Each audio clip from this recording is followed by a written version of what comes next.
Good morning. This is XPulse AI Morning Mix. It's Thursday, June 11th, 2026. Today, China's huge data center grid plan, why memory prices are blowing up AI budgets, and Anthropic news on both enterprise rollout and Washington. I've got Orion with me. Ready to jump in?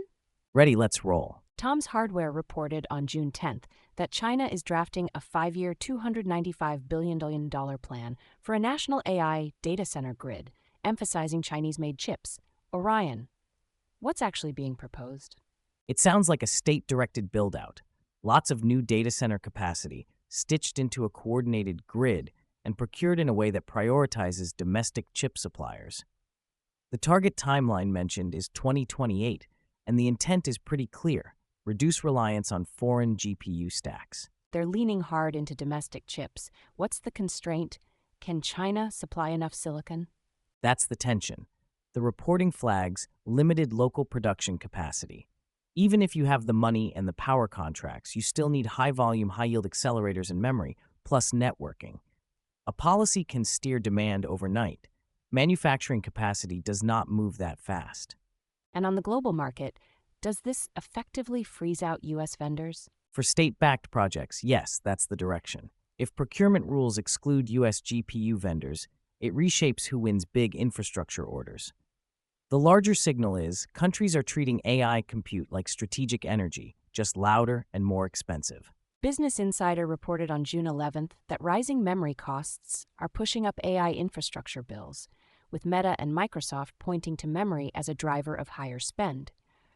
Orion, why is memory suddenly such a budget bully?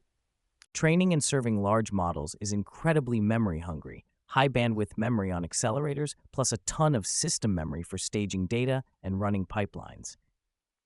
When memory prices rise, you feel it across every node. It's not as headline-grabbing as GPUs, but it's a real line item.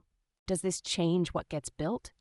Fewer clusters, smaller models, longer timelines? More like tighter sequencing. Companies may delay expansions, prioritize higher utilization projects, or shift more workload scheduling to keep hardware busy. You also see optimization pressure, quantization, smaller context windows, better caching, anything that reduces memory footprint without killing quality. So the bottleneck isn't only chips, it's the whole bill of materials. Exactly. The unsexy parts, memory, power delivery, cooling, decide how fast the big model dreams ship. And yes, your spreadsheet just became the most powerful model in the company. Business Today reported on June 11th that Tata Consultancy Services, or TCS, is partnering with Anthropic to embed Claude across services and to train 50,000 employees with access to Claude. Orion, what stands out in this deal? TCS is basically turning Claude into a packaged enterprise offering, training, implementation, and a dedicated business unit for industry solutions. The focus on regulated sectors is key: financial services, healthcare, life sciences, public services, aviation, telecom. That's where governance and auditability make or break adoption. Is this mostly a services story, or does it shift the platform race too? Both. Services firms like TCS can drive standardization, templates, guardrails, and procurement-friendly deployment patterns. For Anthropic, it's distribution at scale. Claude gets embedded into real workflows, not just pilots. And for customers, it reduces the "we need 10 AI engineers yesterday" problem. What's the practical impact on enterprise rollouts? Faster deployments with fewer surprises, especially around data handling, access controls, and change management. When 50,000 people are trained, you're not experimenting anymore, you're institutionalizing. That's when AI stops being a demo and starts being a budget category. Reuters, via investing.com, reported on June 10th that Anthropic is urging Congress to pass a federal AI law with safety testing for the most capable models and legal authority to halt dangerous deployments. Orion, what is Anthropic asking the U.S. government to do? Two big asks: mandatory safety evaluations for frontier models and explicit authority for the government to block deployments deemed dangerous. They also argue against wiping out state-level rules unless the federal standard meaningfully addresses catastrophic risks. It's a push to define the national framework. When a leading lab asks for stop authority, should we read that as confidence or concern? A bit of both. It's confidence that regulation is inevitable and concern that capability is moving fast. They're also trying to avoid a patchwork where compliance is 50 different playbooks.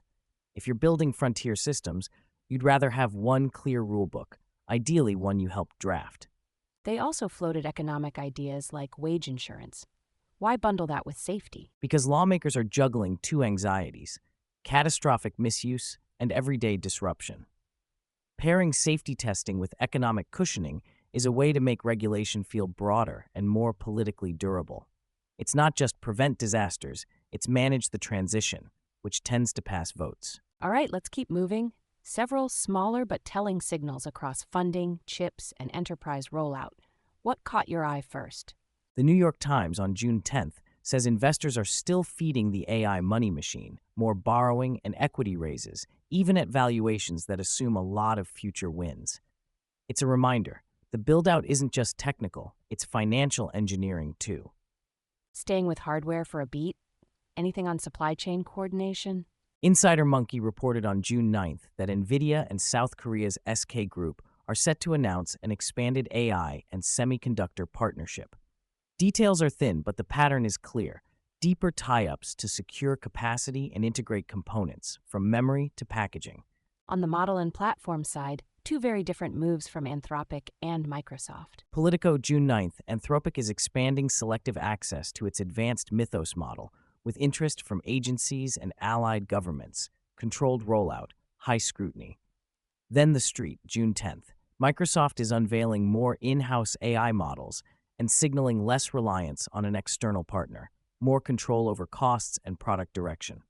And in adoption land, health, languages, and governance getting practical fast. TechCrunch, June 9th. Apple's health app adds perimenopause and menopause support. Business Today, June 11th. Salesforce adds 7 Indian languages for enterprise AI. PR Newswire via Yahoo Finance, June 9th. Cohere Health extends agentic AI into claims and care workflows. Itewire, June 11th. Nutanix warns financial services adoption is up, but governance gaps can stall scale. That's Xpulse AI Morning Mix from Xpulse for Thursday, June 11th, 2026. Share it with someone who'd find it useful. See you next time.